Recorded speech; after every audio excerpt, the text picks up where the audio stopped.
नमस्कार दोस्तों, मैं अखिलेश एक बार फिर आपसे अपने चैनल पर जुड़ता हूँ। दोस्तों आज हम लोग बात करेंगे फर्स्ट अमेंडमेंट एक्ट 1951। दोस्तों ये एक फिर से एक नई सीरीज स्टार्ट करने जा रहा हूँ।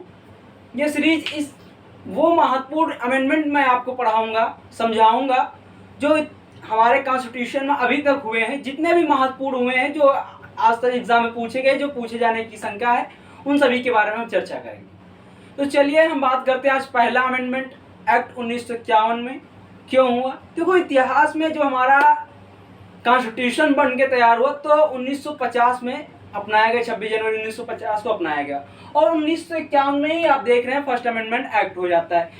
लगभग जो कॉन्स्टिट्यूशन बनाएंगे तो एक लंबे अरसे तक एक वैसे ही नहीं चल सका जैसे चलना चाहिए था। जो हमारे कॉन्स्टिट्यूशन बनाने वाले थे, जो सोच के रखे थे, वो एक ऐसा नहीं, क्योंकि समय के साथ साथ चेंजेस लाना जरूरी है। कुछ गलतियां उनसे हो गई थी जिनको सुधार, उनको लगा कि ये मुझसे गलतियां होंगी, उनको सुधार के लिए अमेंडमेंट लाया गया। ठीक है, अमेंडमेंट क्या होता है? संशोधन होता है किसी चीज की गतिविधियों को सही तरीके से, जो लगता है कि समय के साथ साथ चेंजेस लाने चाहिए, उसको बदलाव के लिए जो प्रक्रिया की जाती है उसे अमेंडमेंट कहते हैं।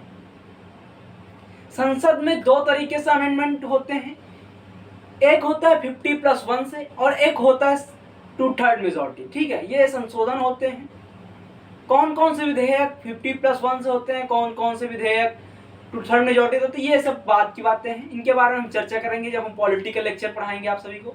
अभी फिलहाल हमें जानना है कि संशोधन क्या है। 1951 के संशोधन, जो पहला संशोधन होता है, इसमें क्या क्या हुई, कौन सी वो प्रमुख बातें थी जो हमें जाननी है, जो हमें मेंस के आंसर राइटिंग में हेल्पफुल है और जो हमारे लिए हेल्पफुल है। ठीक है, तो चलिए बात करते हैं। पहला देखो, 10 मई 1951 को पंडित जवाहरलाल नेहरू, जो हमारे प्रथम प्रधानमंत्री थे, उन्होंने क्या किया, इसको संसद में प्रस्तुत किया और 18 जून 1951 को यह पहला अमेंडमेंट पास भी हो गया। इस अमेंडमेंट में वो कौन कौन सी प्रमुख बातें जो पास हुई, उन सब के बारे में हम चर्चा करते हैं। देखो सबसे पहली बात क्या की, सामाजिक और आर्थिक पिछड़े वर्गों के लिए विशेष उपबंध बनाए गए।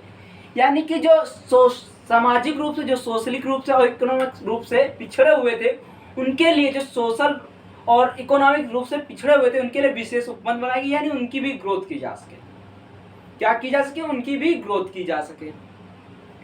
इसके लिए विशेष उपबंध बनाए, राज्यों को शक्ति प्रदान की गई कि वह स्पेशल कानून बनाए। तो ये जो सामाजिक और आर्थिक रूप से पिछड़े थे, उनके लिए विशेष उपबंध कौन बनाएगा? राज्य बनाएंगे। जो राज्य थे वो उनको विशेष उपबंध बनाने के लिए विशेष कानून बनाने की शक्ति प्रदान की गई कि आप अपने अपने कानून में, आप अपने अपने कैटेगरी में, अपने अपने हिसाब से कानून बना सकते हैं। ये किसको शक्ति प्रदान कर दी? पहले अमेंडमेंट में राज्यों को दे दी गई। दूसरी बात क्या हुई? कानून की रक्षा के लिए संपत्ति का अधिग्रहण। यानी कानून की रक्षा के लिए संपत्ति का अधिग्रहण, इसका मतलब आप समझ सकते हैं कि उस समय आजादी के बाद कॉन्स्टिट्यूशन में कोई ऐसा कानून नहीं था कि जो, देखो शुरू से क्या हो रहा है कि हमारे यहाँ जमींदारी प्रक्रिया चल रही थी। आजादी के पहले जब जमींदारी प्रक्रिया थी, उसमें लोग, जो बड़े बड़े जमींदार थे, और अपनी जमीन को बड़ा करने थे, हड़प लेते थे, एक दूसरे की जमीन को हड़प लेते। बहुत सारी जो भूमि बंजर थी, जो सरकार की भूमि बंजर थी, वो सब हड़प लेते थे और उसको उपजाऊ बना लेते थे। उन सबको रोकने के लिए, कानून की रक्षा के लिए संपत्ति अधिग्रहण, यानी कि इसके बाद जब ये कानून आ जाएगा तो जो जमींदार थे, जो जमीन हड़प लेते थे, वो सारी उसमें रोक हो जाएगी। यानी कि कानून की रक्षा के लिए संपत्ति का अधिग्रहण, यानी कि जो भी रिकवरी कर लेते थे, जो जमीन हड़प लेते थे, उसके लिए कानून लाया गया।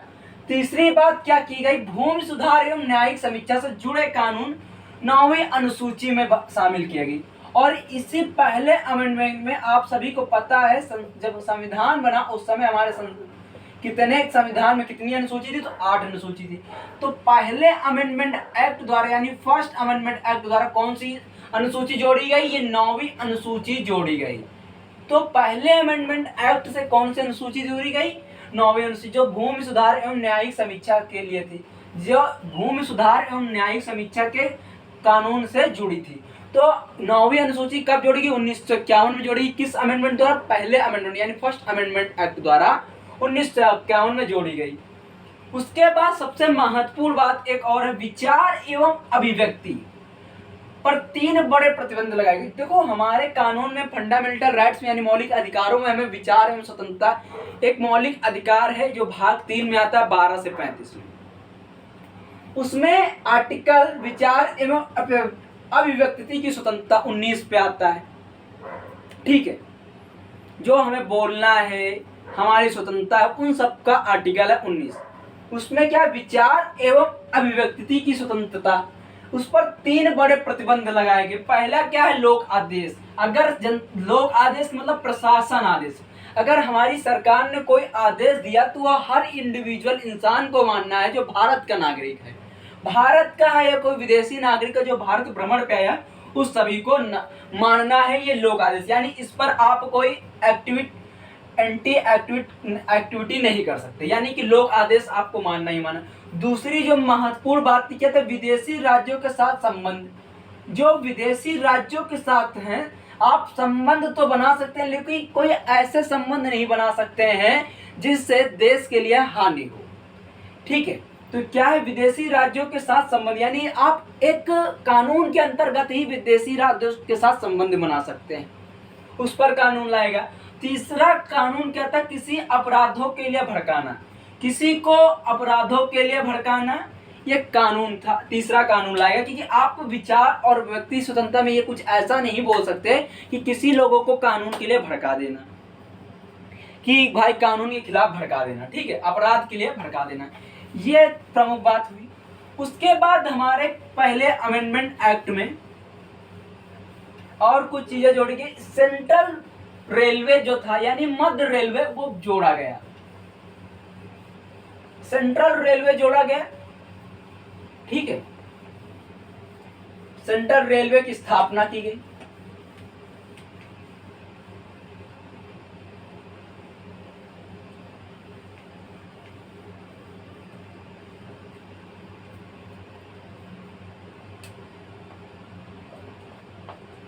क्या किया गया, सेंट्रल रेलवे। देखो हमारे यहाँ आप सभी को पता है 1853 में लॉर्ड डलहौजी के टाइम पर रेलवे स्टार्ट हो जाते, लेकिन अभी तक भारत में इतना बड़ा रेलवे का इंफ्रास्ट्रक्चर नहीं था, इतनी ज़्यादा ग्रोथ नहीं थी। ठीक है, इसलिए भारत में एक और सेंट्रल रेलवे की स्थापना की गई, यानी कि जो मध्य रेलवे है उसकी स्थापना की गई। सेंट्रल रेलवे आप सभी ने पढ़ा होगा ना, जोन में सेंट्रल रेलवे, उसकी स्थापना की गई। ठीक है, तो सेंट्रल रेलवे की स्थापना की गई।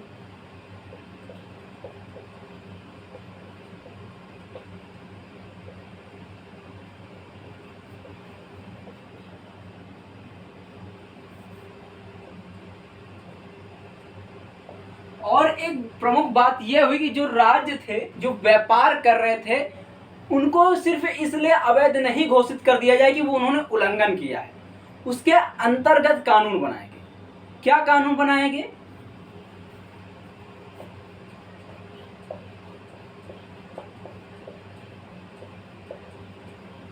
राज्यों के व्यापार